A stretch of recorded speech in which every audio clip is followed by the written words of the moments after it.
Chris Lieto is really arriving at this year's race, coming towards the end of, for us, which was a 2-year plan, even though he will continue to race.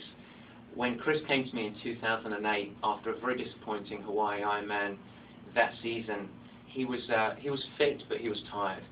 And we sat down with an athlete that was towards the end of their career. At that point, he was 36 years old and had extensive experience racing.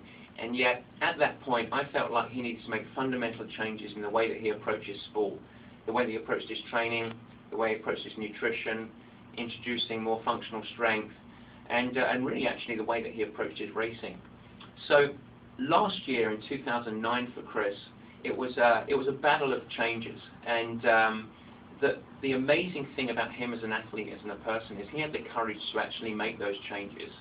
We greatly increased the quality and the quantity of his food, and that was sort of an important thing. We dropped his volume of training down dramatically and had much more of a focus around quality and specificity. And we also really introduced a really big shift towards a focus on both biomechanics and functional strength, trying to make him very stable and a pure athlete. When he arrived last year, he had a fantastic year. He had a breakout year, obviously almost winning the race, getting second finally behind Crowe. And, you know, the interesting thing is, as we approached last season and as we approached last year's race, we knew that whatever he did last year, he could become a much better athlete in 2010, and I think we've accomplished that. As I look at him this season, he's twice the athlete he was last year.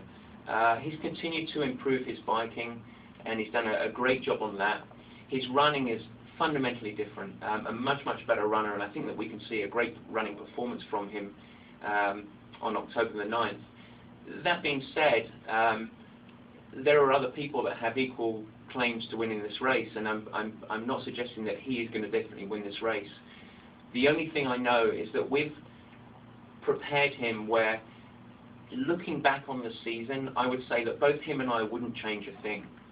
He's arriving on October 9th with every opportunity to have the best Ironman performance of his life, and if he's so lucky enough that leads him to be an Ironman world champion and succeeding in his big goal of his life, and then it's tremendous, and it's been well deserved. It's been an amazing evolution for him, and I'm very, very proud of his accomplishments.